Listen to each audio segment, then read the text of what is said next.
Adik Rossi mengaku malu melihat manuver sembrono dari rekan senegaranya yang mengakibatkan Mark cedera parah. Hari Minggu yang seharusnya menjadi pesta kecepatan di sirkuit Mandalika berubah menjadi momen penuh penyesalan dan keheningan. Balapan MotoGP Indonesia 2025 baru saja dimulai ketika dua nama besar, Marc Marquez dan Marco Bezzecchi, terlibat dalam kecelakaan keras di tikungan ketujuh, hanya beberapa detik setelah lampu start padam. Kejadian itu bukan hanya mengguncang jalannya lomba, tapi juga menimbulkan reaksi emosional dari banyak pembalap. Di antara para pembalap yang menyaksikan insiden tersebut, Luca Marini, adik dari Valentino Rossi, menjadi sosok yang paling terpukul secara emosional. Bukan karena dirinya yang jatuh, melainkan karena keputusan gegabah seorang rekan senegaranya yang membuatnya merasa malu.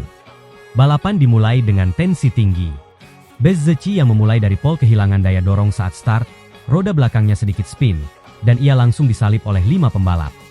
Terjebak di tengah kelompok, ia tampak berusaha keras mencari ruang untuk menyalip dan kembali ke posisi depan. Tekanan itu, seperti diakui banyak pengamat, menjadi awal dari bencana.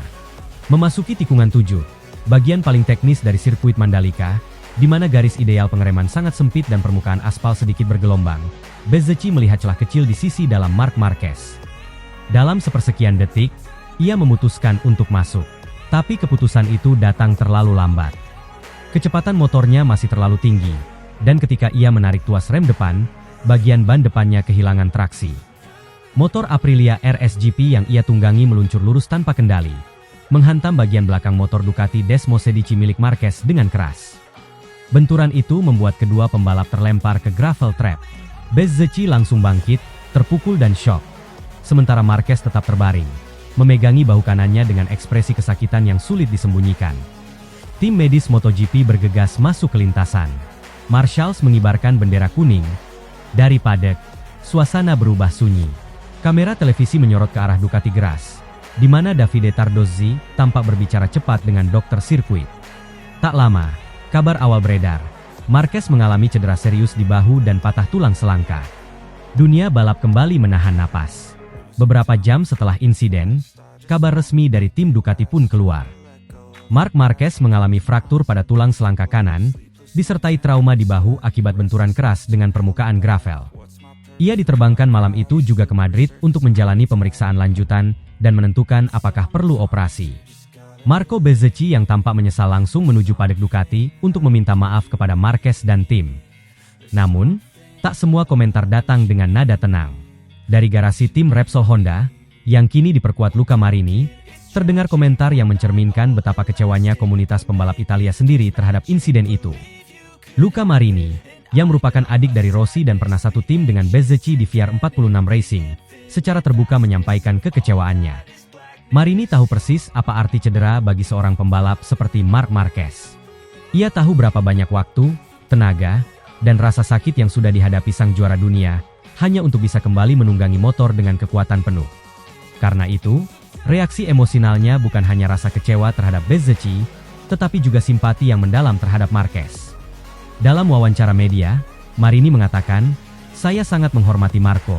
Dia pembalap hebat dan bertalenta. Tapi apa yang ia lakukan di tikungan 7 itu salah besar," ungkapnya. Marini menambahkan, "Semua orang tahu tikungan 7 Mandalika itu berbahaya. Di sana butuh kesabaran dan kontrol penuh dalam pengereman. Kalau dia sedikit lebih tenang, dia bisa menyalip Marc di bagian cepat berikutnya, atau bahkan di lintasan lurus setelah tikungan 8. Tapi dalam tekanan seperti itu, 1 detik panik bisa mengubah segalanya," imbuhnya. Pernyataan Marini segera menyebar di media sosial dan menjadi bahan diskusi panas di paddock. Bagi banyak pengamat, Luca Marini hari itu menunjukkan sesuatu yang lebih dari sekadar keberanian di lintasan. Ia menunjukkan keberanian untuk bersuara.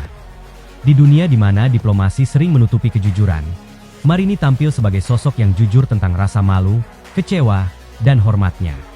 Ia tahu ucapannya mungkin tidak populer di antara sesama pembalap Italia, tapi baginya, mengatakan yang benar jauh lebih penting daripada menjaga citra.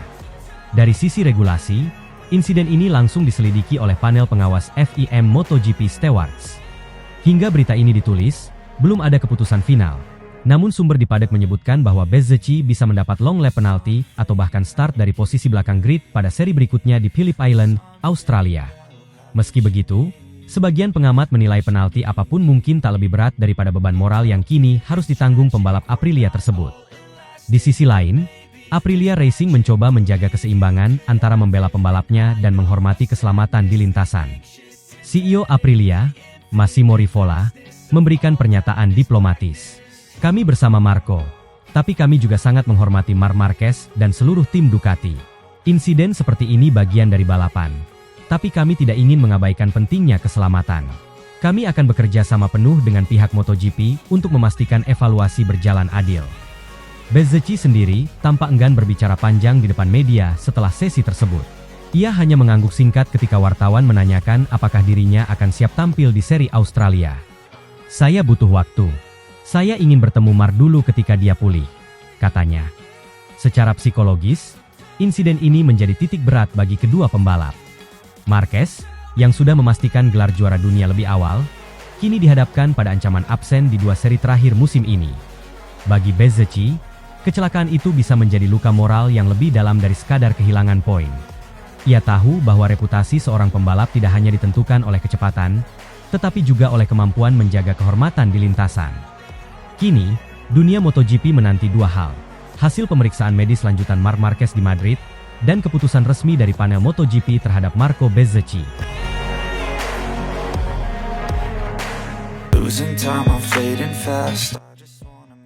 Marco Bezzecchi akui kewalahan duel dengan Fermin Aldeguer, seperti berduel dengan bayangan Marc Marquez. Sprint Race MotoGP Indonesia 2025 di sirkuit Mandalika menjadi salah satu duel paling menegangkan musim ini. Marco Bezzecchi keluar sebagai pemenang. Namun setelah garis finish ia langsung mengakui, kemenangan itu bukan hasil yang mudah. Lawannya, Fermin Aldeguer, membuatnya berkeringat hingga lap terakhir. Rasanya seperti berduel dengan Marc, kata Bezzecchi seusai balapan. Pernyataan Bezzecchi bukan sekadar pujian biasa. Sepanjang musim 2025, Aldeguer, pebalap muda Spanyol berusia 20 tahun yang kini membela Gresini Ducati, memang kerap disebut sebagai murid langsung dari Marc Marquez. Ia tumbuh dengan meniru gaya balap Marquez, agresif, berani menutup celah, dan tak kenal kompromi di tikungan. Mandalika menjadi panggung besar yang memperlihatkan bagaimana pengaruh Marquez mulai hidup di generasi baru. Bezzecchi memulai balapan dengan posisi ideal, setelah mencatat pole position di kualifikasi. Namun ketika lampu start padam, semuanya tak berjalan sesuai rencana. Ia kehilangan cengkeraman di tikungan pertama, melebar, dan disalip oleh beberapa pebalap termasuk Aldeguer yang langsung mengambil alih posisi terdepan. Begitu saya melebar, saya tahu hari ini akan panjang, ujar Bezzecchi sambil tertawa usai balapan. Dari lap ketiga hingga ke-9, Aldeguer memimpin dengan ritme luar biasa. Bezzecchi harus bekerja keras menyalip satu persatu, sementara ban depannya mulai kehilangan cengkeraman akibat suhu lintasan yang mencapai 53 derajat Celcius. Namun, lap demi lap ia memperkecil jarak, dan pada lap terakhir, di tikungan 12, ia menemukan celah yang ditunggu. Dengan manuver cepat dan presisi khasnya, Bezzecchi menyusup di sisi dalam, menyalip Aldeguer hanya beberapa meter sebelum garis finish. Ia melintasi garis pertama dengan selisih 0,157 detik. Aldeguer harus puas di posisi kedua. Namun tepuk tangan dari para penonton di tribun Mandalika membuktikan, keduanya telah memberikan pertunjukan kelas dunia. Setelah balapan, Bezzecchi mengaku bahwa ia benar-benar kewalahan menghadapi Aldeguer. Saya sering bertarung dengan Marc musim ini, dan perasaan itu muncul lagi hari ini, katanya. Fermin tidak pernah memberi ruang. Dia menutup setiap celah, membaca setiap pergerakan saya. Rasanya seperti melawan bayangan Marc, cepat, agresif, tapi tetap bersih. Bezzecchi juga menambahkan bahwa pengaruh Marquez di grid 2025 begitu terasa.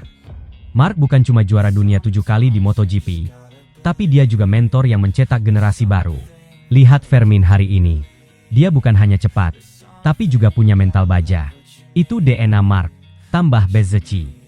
Sementara dua pebalap muda itu berduel di depan, nama besar Marc Marquez sendiri tidak lepas dari sorotan. Pebalap Ducati tersebut menjalani balapan yang penuh drama.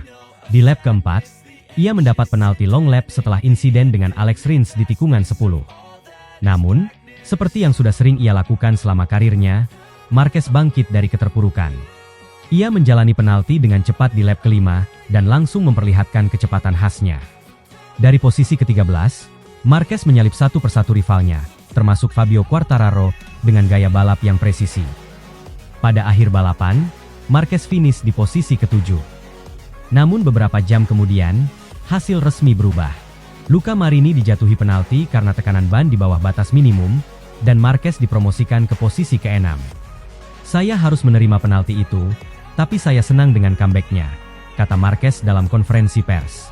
"Saya tak peduli posisi 6 atau 7. Yang penting, saya sangat menikmati menonton duel Bezzecchi dan Vermin di depan. Itu bukti MotoGP masih hidup dan berkembang," ungkap Marquez usai balapan. Musim 2025 memperlihatkan dinamika unik antara tiga nama ini. Marc Marquez sebagai ikon dan mentor, Marco Bezzecchi sebagai generasi tengah yang matang, dan Fermin Aldeguer sebagai bintang baru yang sedang menanjak. Ketiganya menjadi simbol transformasi MotoGP modern, di mana pengalaman, teknik, dan keberanian berpadu di lintasan. Sejak awal musim, Marquez sudah memperlihatkan perannya sebagai penghubung antar generasi. Meskipun bersaing ketat, ia dikenal sering memberi masukan kepada pebalap muda Spanyol, termasuk Aldeguer. Di paddock, interaksi mereka kerap terlihat akrab. Aldeguer sendiri tak pernah menutup-nutupi rasa hormatnya. "Marc adalah panutan saya," katanya beberapa waktu lalu di Jerez. "Saya tumbuh menonton dia jatuh dan bangkit berkali-kali. Cara dia membaca lintasan dan menyerang tikungan menjadi dasar gaya balap saya," ungkap Aldeguer kepada media. Di sisi lain, Bezzecchi yang kini membela Aprilia, menganggap Marquez sebagai tolok ukur tertinggi. Mereka sudah beberapa kali berduel langsung musim ini, termasuk di Mugello dan Silverstone, di mana Marquez sempat menyalipnya di tikungan terakhir. "Saya belajar banyak dari Marc," kata Bezzecchi. "Kalau kamu bisa bertahan di belakangnya selama 2 lap saja, kamu akan tahu bagaimana kecepatan sejati itu terasa." Meskipun Marquez sudah memastikan gelar juara dunia MotoGP 2025 sejak GP Jepang 2 pekan lalu, performanya di Mandalika menunjukkan bahwa motivasinya tak berkurang sedikit pun. Ducati bahkan sudah mengunci gelar konstruktor berkat kombinasi kemenangan Marquez dan konsistensinya musim ini. Namun, di tengah dominasi itu, Bezzecchi dan Aprilia mencuri panggung di Indonesia. Kemenangan sprint ini adalah yang ketiga bagi Bezzecchi musim ini, sekaligus menandai kembalinya performa solid Aprilia di paruh akhir tahun. Banyak pengamat menilai bahwa pengaruh Marc Marquez tidak hanya hadir lewat hasil balap, tapi juga melalui warisan mentalitas. Di paddock, hampir setiap pebalap muda kini meniru keberanian Marquez dalam mengambil risiko, termasuk Aldeguer dan Pedro Acosta.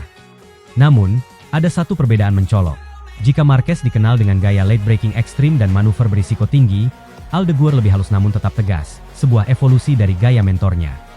Kalau Marquez adalah badai, maka Aldeguer adalah angin yang bisa berubah arah kapan saja, kata analis MotoGP, Matteo Guerini, kepada Sky Sport Italia.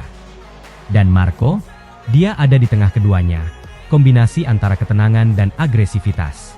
Itu sebabnya duel di Mandalika terasa seperti pertarungan lintas generasi.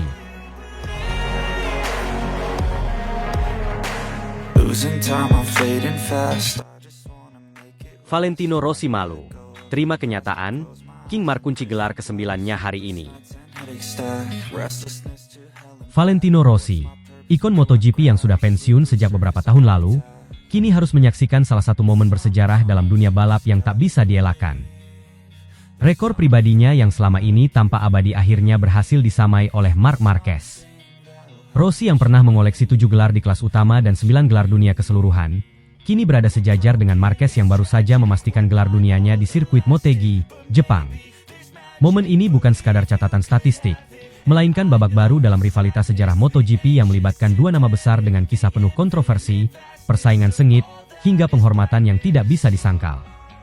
Ketika ditanya mengenai pencapaian Marquez, Rossi tidak terlihat gusar seperti tahun-tahun sebelumnya. Justru kali ini, ia menampilkan sikap yang lebih tenang, seolah menerima kenyataan bahwa rekor yang dulu ia jaga kini terbuka untuk dilewati. Kata yang tepat mungkin bukan sekadar legowo, tetapi lebih ke arah pengakuan bahwa olahraga adalah arena tempat generasi demi generasi saling menguji, dan tidak ada rekor yang selamanya aman. Balapan di Motegi menjadi panggung krusial bagi Marc Marquez.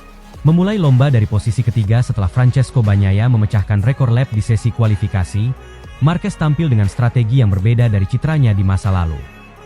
Jika dulu ia dikenal agresif, sering menyalip dengan manuver berisiko tinggi, kali ini ia menunjukkan ketenangan seorang pembalap matang. Dari awal lomba, Bagnaia langsung melesat memimpin, sementara Marquez menunggu waktu yang tepat di posisi 3 besar. Setelah berhasil menyalip Pedro Acosta di lap ke-11, Marquez tidak memaksakan diri untuk terus menekan Bagnaia. Ia memilih menjaga ritme, mengendalikan ban, dan memastikan finish di posisi kedua yang sudah cukup untuk mengunci gelar dunia.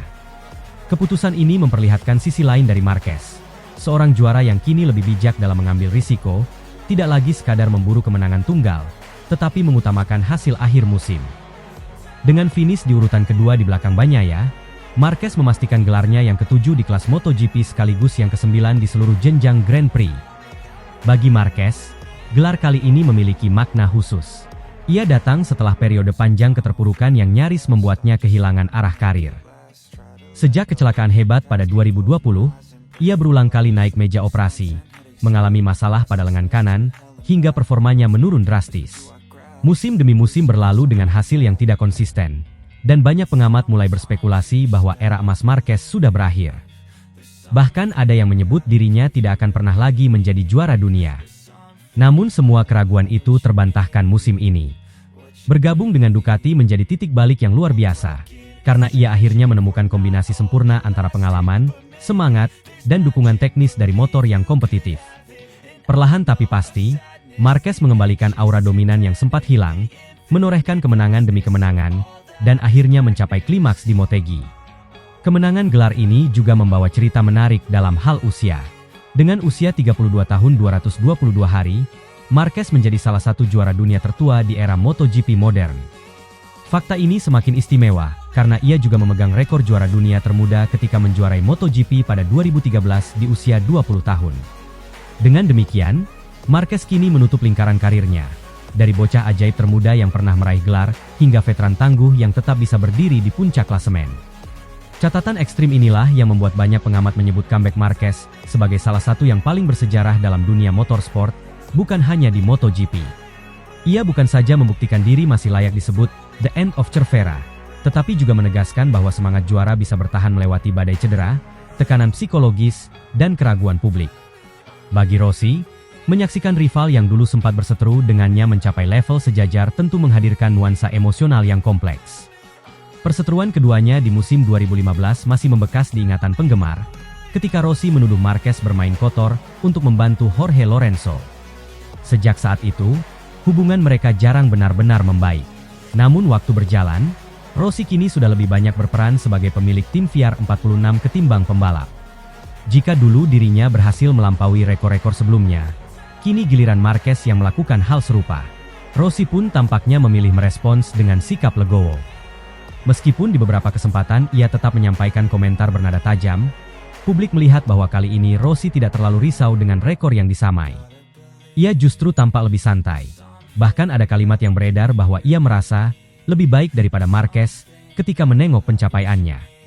Apa yang membuat pencapaian Marquez semakin spesial adalah fakta bahwa ia melakukannya dengan konsistensi luar biasa sepanjang musim. Total poin yang dikumpulkannya bahkan menembus angka 512, melewati rekor lama 508 poin yang sebelumnya menjadi tolok ukur prestasi luar biasa. Angka ini bukan hanya menunjukkan dominasinya, tetapi juga ketahanan fisik dan mental untuk menjaga performa di hampir semua seri. Dalam banyak balapan, Marquez menunjukkan kematangan dengan tidak selalu memaksakan diri untuk menang. Ia tahu kapan harus bertarung mati-matian dan kapan cukup puas dengan posisi kedua atau ketiga demi menjaga jarak poin. Pendekatan strategis inilah yang menegaskan bahwa comeback-nya bukan sekadar hasil kebetulan, melainkan buah dari pembelajaran panjang dari masa sulit. Kini, pertanyaan besar muncul. Apakah Marquez bisa melampaui Rossi tahun depan? Jika musim 2026 berjalan lancar, peluang itu sangat terbuka. Dengan 7 gelar MotoGP yang sudah ia kantongi, tambahan 1 gelar lagi akan menjadikannya juara dunia 8 kali di kelas utama, menyamai Giacomo Agostini yang hingga kini masih memegang rekor tertinggi. Jika hal itu terjadi, Marquez tidak hanya melampaui Rossi tetapi juga menyamai legenda terbesar sepanjang masa dalam jumlah gelar. Dari situ, peluang terbuka untuk bahkan melampaui Agostini dengan 9 gelar MotoGP, sesuatu yang akan meneguhkan namanya di atas semua pembalap dalam sejarah. Bagi penggemar, sekadar menyaksikan Marquez kembali ke puncak sudah cukup menghadirkan kisah inspiratif. Ia membuktikan bahwa mental juara bukan hanya tentang menaklukkan lawan di lintasan, tetapi juga melawan keterbatasan diri sendiri, rasa sakit, dan bayangan kegagalan. Gelar kali ini terasa seperti jawaban bagi semua kritik, sekaligus pengingat bahwa legenda sejati tidak pernah hilang hanya karena cedera. Losing time, I'm fading fast.